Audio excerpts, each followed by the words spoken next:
Nagising ako ng 4:57 hanggang 7, hindi ako makatulog na. Ngayon, time check is 8 o'clock. Dahil ngayong araw ay day off ko. Kaya, nakahiga pa rin ako. At hindi rin ako makatulog. So, ayan, babangon na tayo.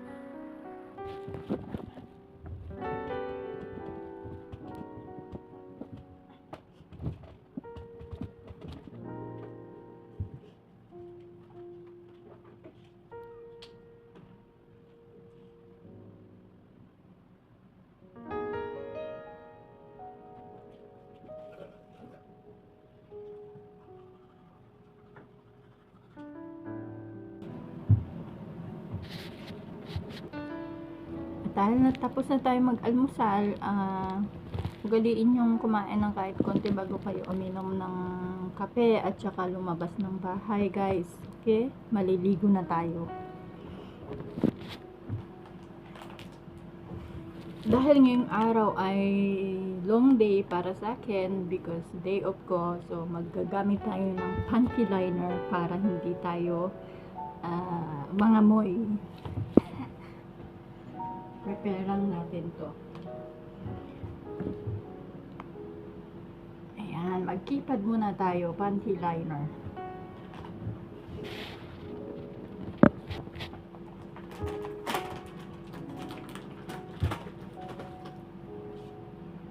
Huwag mo na makita, ayan. Hi guys, magandang araw, good morning. Today is my day off, kaya ready na tayong lumabas at makipag-meet sa ating friend. At today, ituturo ko kayo ng konting tour kung saan ako pumupunta during my day off. Kasi kahit walang pera, naggagala-gala ng konti para malibang kasi the whole week nagtatrabaho ka, so kailangan mag-unwind ka rin sa sarili mo ng konti lang. So, I hope you have a good day, guys. At ingat kayo palagi. See you later. Yan, tapos na tayo mag-toothbrush nito. Naglagay tayo ng konting mask para ma-refresh ng konti. Haggard na nga kasi sobrang mainit. At kapag regular at may trabaho, nagliligo lang ang 5 minutes tapos na agad yan. Kaya ganyan. So, nagpe-prepare na tayo papuntang labas at para tayo ay makaalis na. Alright guys, we're all set. We'll see you in a bit later where I go. As an OFW who work abroad, kami, lumalabas kami kahit wala kaming pera. So, kaya, see you in a bit. Dadala ako ng sombrero kasi mainit sa Dubai. 40 degrees. So, tutubura na. At kailangan din natin ng pabango. Dahil mahirap na. Bye guys. See you in a bit outside sa labas.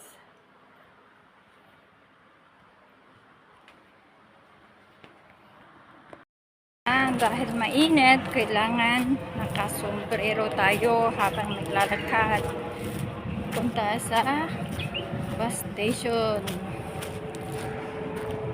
Hello guys, nandito na tayo sa labas. Naglalakad tayo para sumakay ng bus kasi mahal ang pamasahe dito sa Dubai. Expensive. Okay, ayan. Tingnan nyo yung mga puno, matataas ang puno, pati pader. Sana sa Pinas din, patayo na ang mga concrete ang bahay ng lahat ng tao para hindi tayo, pag binaha tayo, hindi masasayang lahat ng pagod at saka hirap natin ang pagpapatayo ng sarili nating bahay. Kaya dapat maisip natin yun na i-secure ang ating future. Kasi 'di ba pag bagyo, sisirain yung bahay natin, magpapatayo tayo ulit, gagastos tayo ulit. Ayan. Buti na lang malilim dito dahil sa mga puno. At dito tayo pupunta sa may bus station. Dito na tayo sa metro station. Sakay tayo hanggang Borjuman. Lilipat tayo ng red line.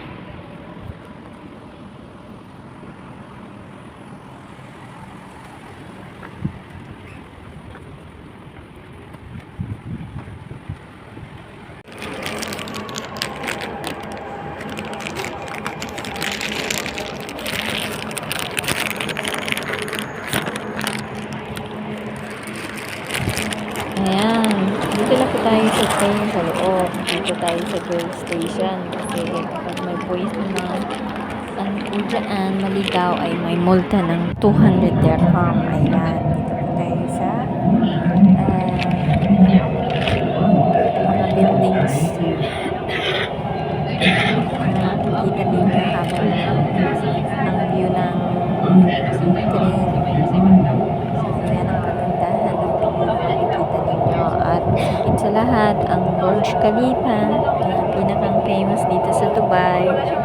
Ayan, ang pinakang sikat na buildings dito sa Dubai. Although marami pang mas magagandang buildings. Pero yan ang pinakang attraction at attracted na buildings dito sa Dubai. Punta po tayo ng Borjuman kasi lilipat tayo ng ibang train.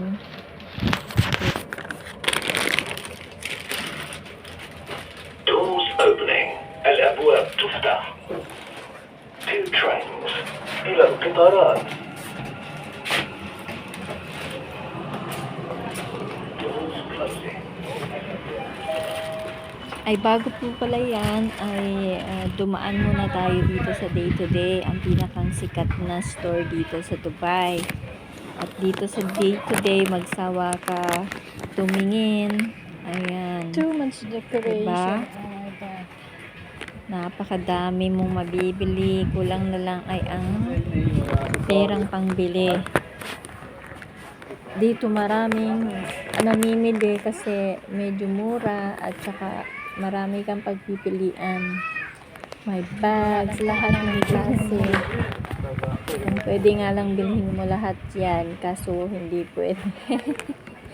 Wala tayong perang pangbili ng buong store. Sa napakadami mong gustong bilhin, hindi kaya ng bulsa. Mabubutas ang ating bulsa nito kapag bili tayo ng bili. Kaya dapat minsan marunong kang kumontrol kahit na yung mata mo ang engganyo na pwede ko ba itong bilhin lahat. Lahat ng klase ng kailangan mo nandito na. So kaya sikat na sikat ang day to day dito. At napakadami talaga ng pwede mong bilhin at pagpilian sa lahat ng klaseng items. So, kaya tinutur ko kayo para makita nyo. Kung wala kang control dito, wala ka talagang matitirang pera, ubos biyaya lahat. Sa napakadami na pwede mong bilhin. Lahat yan. O, perfumes. Maglakad pa tayo. Ngayon, malaki din tong day to day. At napakadami talaga siyang lahat ng items. Shampoo. Diba? O, candies, chocolates kahit saan. Dalawang parte yan. Chocolates ulit. Kahit hindi naman ako mahilig kumain ng chocolates, pero gusto ko pa rin bigyan sa family ko kasi syempre minsan lang sila nakakain ng chocolates. So, ayan, chocolates ulit dito tayo. Hindi naman siya masyadong mahal, pero ayun pa rin, syempre health conscious tayo dapat. Minsan lang ng chocolates. Ito naman tayo sa mga wheat and fruits, goods. Ayan. Ayan, ngayon punta tayo sa second floor. Parang second floor po ay lahat ay mga damit, pang bata, pang matanda, pang pogi, at saka pang pangit. Lahat po yung klase. Ay, napasili po tayo. Para naman kahit pa paano masilayan ang kapangitan natin. Ayan. Ito, kung talagang ano, 'di ba? Sige lang at maraming pera tayo, bilhin na natin lahat 'to, 'di ba? O, katulad niyan, ang gaganda. Kaso hindi tayo pumapasok dito mo araw-araw kasi may trabaho at saka minsan-minsan lang dahil mapapabili ka talaga kapag may perang hawak ka. Buti na lang kung wala kang pera at wala kang dala ay makokontrol mo ang pagbili ng damit ng kahit na anong klase, 'di ba? O pangbata, napakadami po niyan. Kaya kaso mahal din, minsan mahal at wala tayong kadaming maraming slippers, shoes. Hindi po yan mga original pero mga good quality naman kahit pa paano. Magtatagal din yan ng mga ilang buwan. Pero magaganda rin. Depende sa paggamit at kung paano nyo gamitin. Shoes, for ladies shoes, sandals, bags. Diba? Ang cute nila. Paano ko pa yan? Pipikit ka na lang. Anong tawag doon? Window shopping na lang tayo kasi gusto ko lang kayong i-tour. Naiinganyo talaga akong bilhin lahat yan eh. Kaso hindi tayo mayaman. Ayan, lahat ng klase nandito na kailangan mo. Bras, panties, bags, scarf, shirt, kikay shirts, abaya. Lahat kung dito ka siguro nakatira at dito ka na mag-i-stay, okay lang. Kasi yung investment mo sa pagbili ng damit ay sulit na rin. Diba?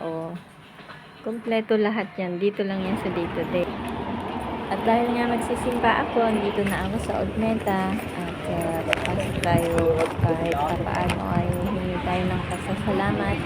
At hindi tayo ng tawad sa Diyos dahil alam naman natin ay hindi tayo perfectong tao. So kahit minsan hindi man araw-araw ay magpasalamat tayo. Ay alam po tayo dito sa St. Mary.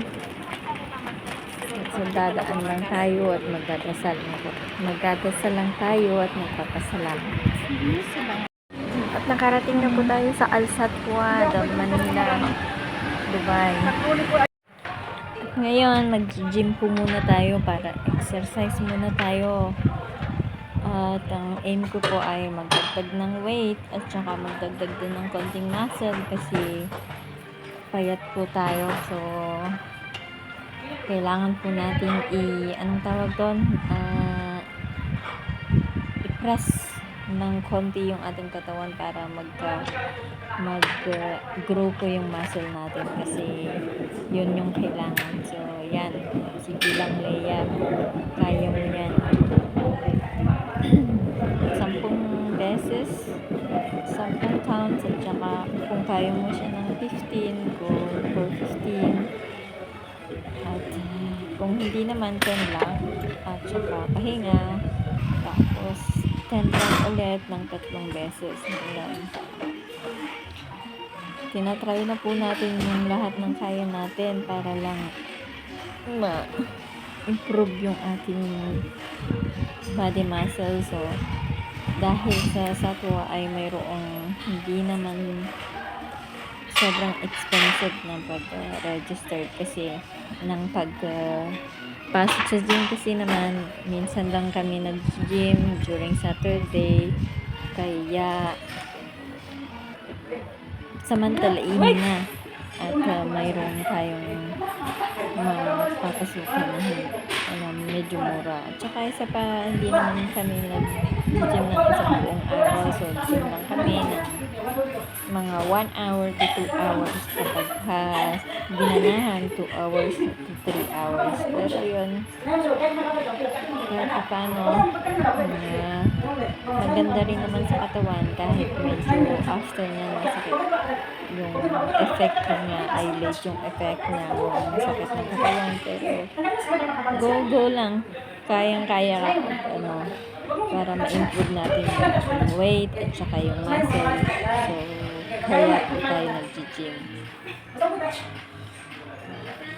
Basta wag lang yung masyado kasi 'di ba mahirap naman yung sobra. Tama lang.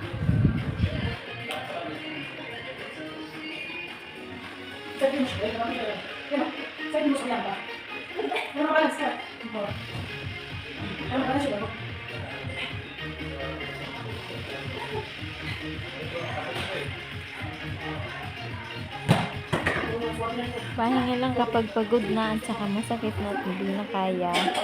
Pahinga ulit at saka ulit bumalik. Kaya iyan, bumalik po tayo ulit at hanggang sa natapos natin yung 3 sets. Para kahit pa paano equal yung 3 set natin para balance yung ginagawa natin na exercise.